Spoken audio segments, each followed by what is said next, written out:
or whatever, any positive like outlook like that, then we have no choice but to take in what has been dished out on us.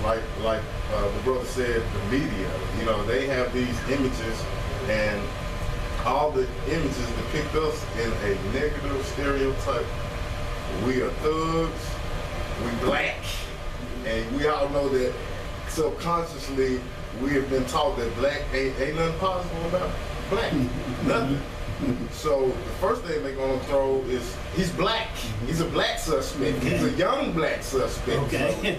So when we hear the trickery in the words and the wordplay, and if we're not conscious enough to know that they're wordplay, if we're not taught, if our mother, if our father's not teaching us, hey, what they really mean to say, you know, then what we taking in is what we ultimately, or what we give out is what we take in. So I can't blame the youth. You know, like I said, it is on our mothers and fathers, and unfortunately, you know, it's a pattern. So what they have been taught is just another pattern from, you know, from their day. Hey, they still face racism, and the leaders in their time, you know, what they got and how they're coping is what they were taught. And so it handed down to us. It's up to our generation now, the new mother and fathers, to be conscious enough to say, hey, we got to stop this cycle. We got to stop this pattern, and we got to do it now, not wait, you know, not wait on tomorrow. So a couple more things, Lonnie. I heard her cursing her son on the screen. That's what I heard. I also saw what appeared to be, y'all remember the Jack? Yeah, fight. Yeah, really? Jack him out. It was all over, everywhere in Memphis, especially North and South Memphis. Jack. I saw what appeared to be the borderline Jack move from Miss Thomas, well, as she was cursing him then. But I also saw him briefly turn almost with a strike back, and he caught himself. He thought about it, caught himself. So he went on, and as he was leaving, she was behind him with the Jack move from cursing and that kind of carrying on. Now, I've written many essays in my time.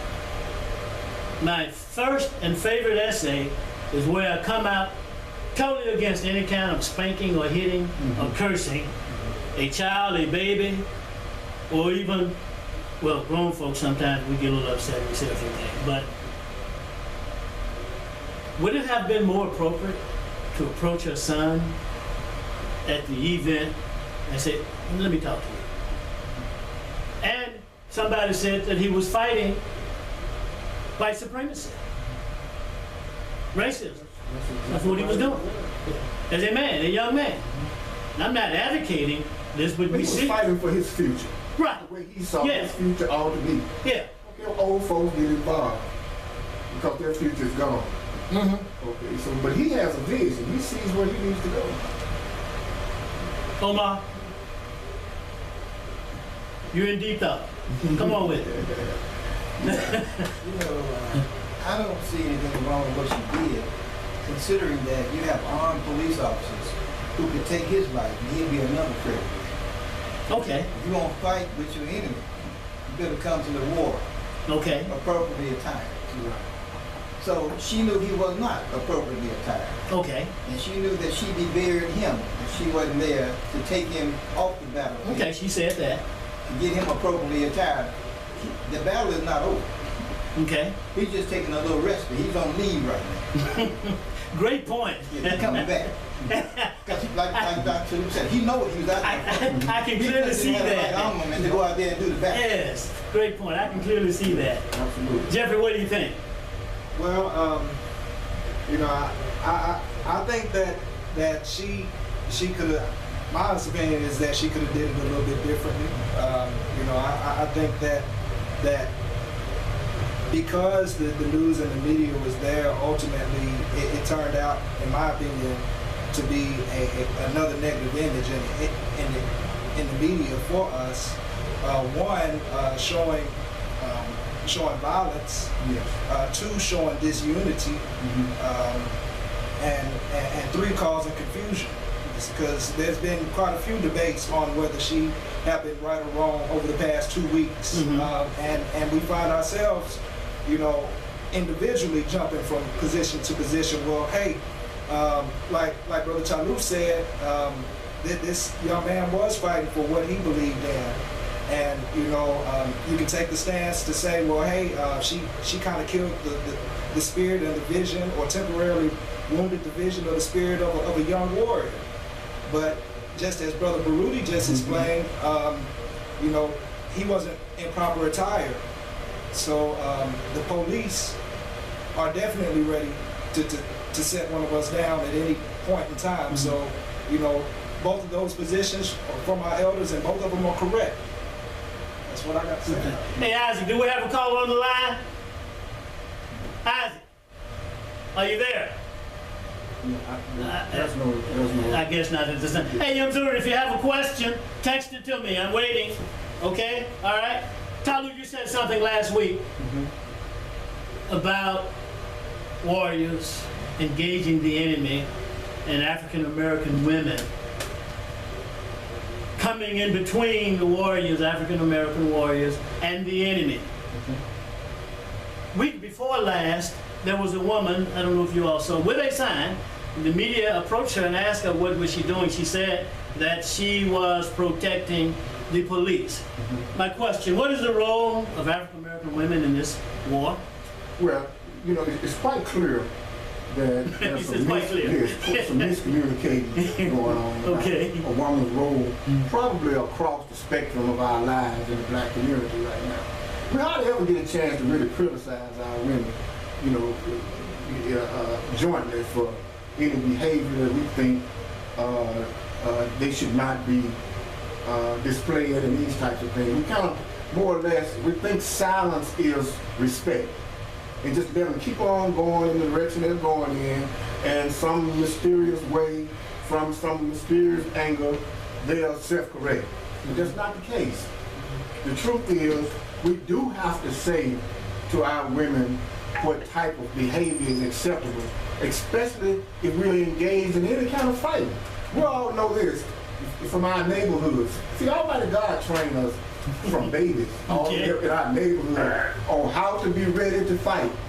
We know that if you run up, if you with your girl or your wife or whomever, you're in the community and you happen to be attacked by somebody foolishly, you don't want your woman between you and the enemy. You don't want her holding you and talking about don't do this, don't do that, and you in a fight. Because one thing is she can get hurt too. Because men are so much different than women when they're threatened.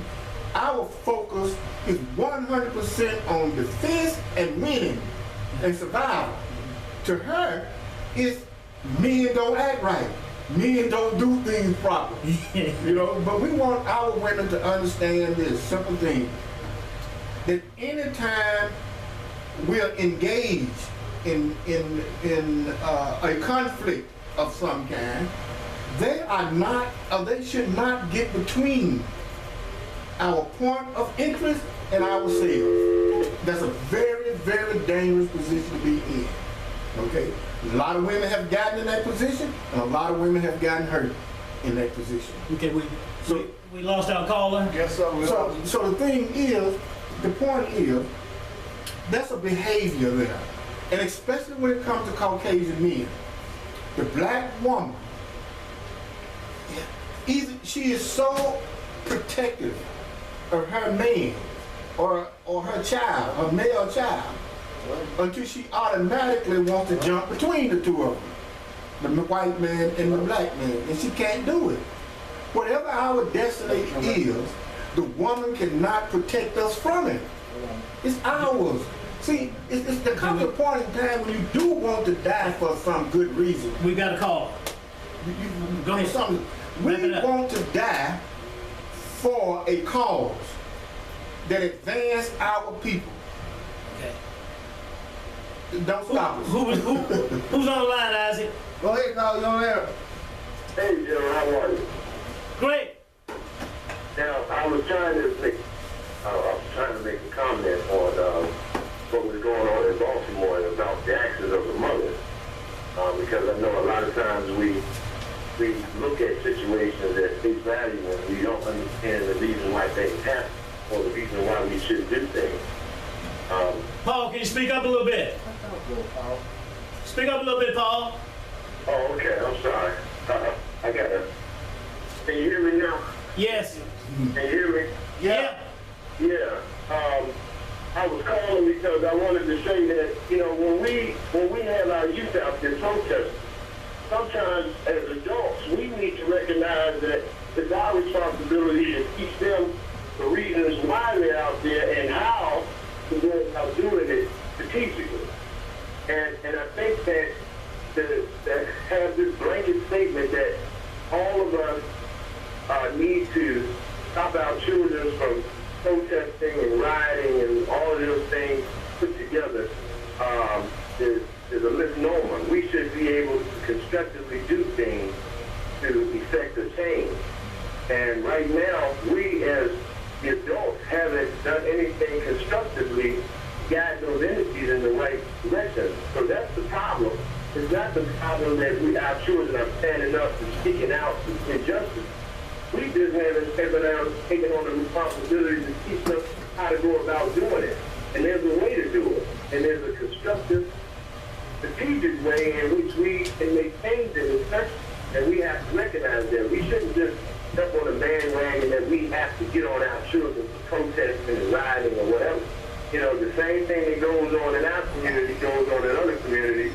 And they say that the white soldiers are taken to the streets, make us feel good about them rioting, burning, making 95, 10,000 members out of the street rioting. But when they do it, it's taken to the streets. When we do it, it's rioting and it's criminals. We have to understand that the most important thing out of the riots isn't the fact that they're demonizing our children.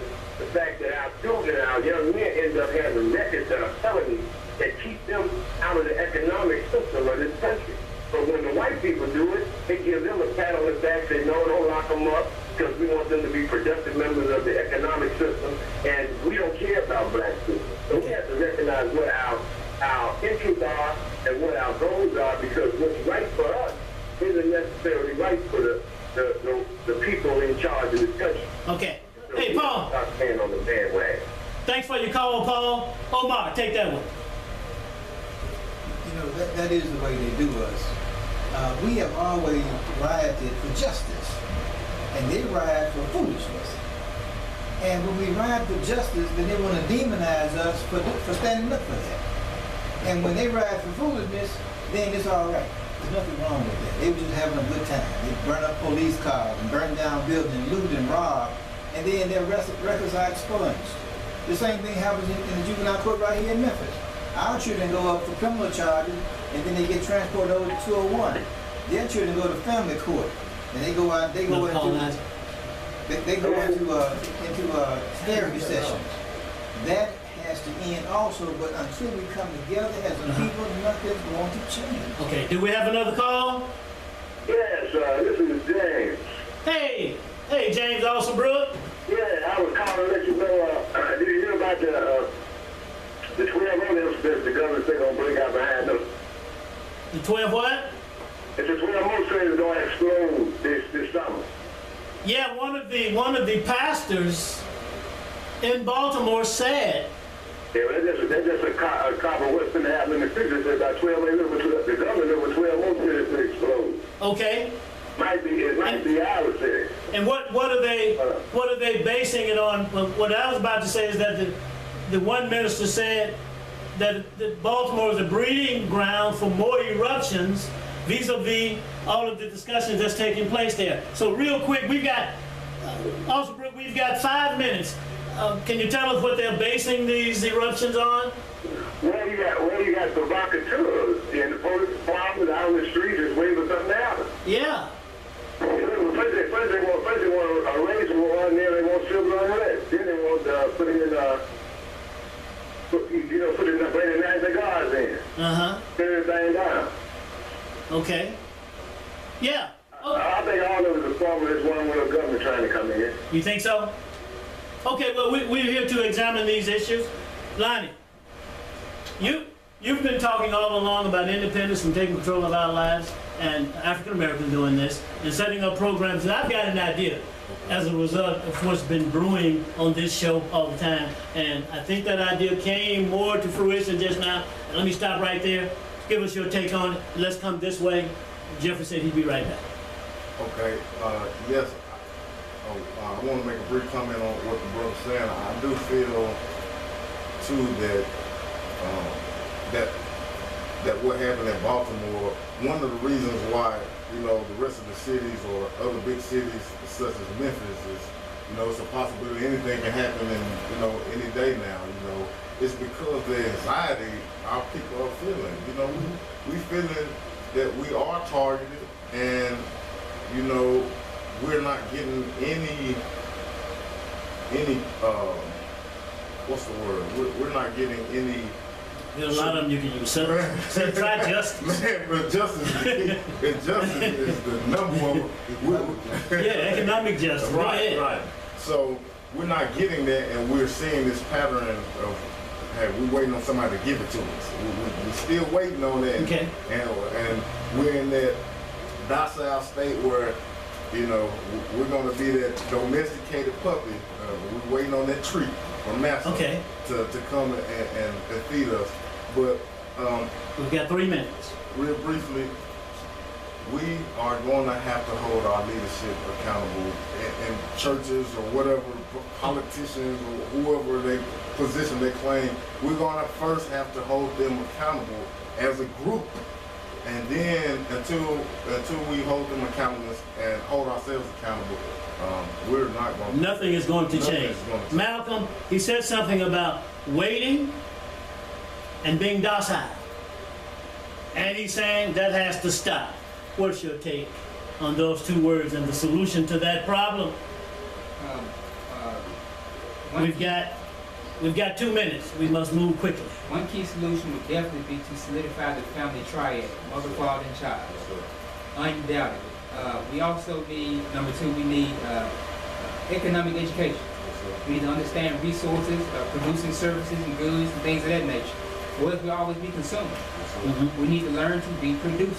That is what we are, children of God. God is a producer. We are producers by nature, so we have to learn to produce and not consume resources continuously. Okay, Talu, still have 2 minutes. We've got Jeffrey coming back. This state of, and I think you've talked about that all along, waiting and pattern of being docile. We have to understand too that when someone declares war on a people, you have two options. You either let them kill you or you fight back. Okay. What I'm seeing in here in this situation where war has been declared on us by the police departments and other people, we are willing to just die. Yeah, that makes me think about something too. In reading about what happened to the Jews, it was in one of those books we read that they were just walking into the gas chambers. Of course, now their situation is different now, Omar.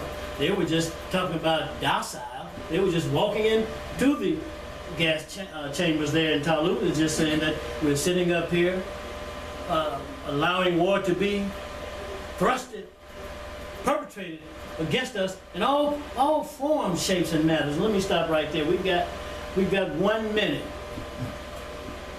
Okay, it's time to wrap it up. Let's take up there next time. We just got the sign. We just got the sign. Call Saran because that's a wrap. And we'll take up right there next week. We'll talk more about economics, the role of family, justice, and police brutality, and how we will offer pushback and fight back. Thank you for listening. Tune in, and we'll talk to you next week. Thank you.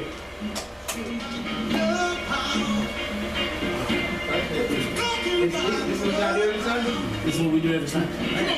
Point, right? Don't go out one of the texts. Good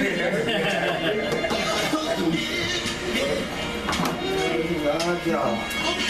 That's even WDIA watered down there. Yeah. Yep.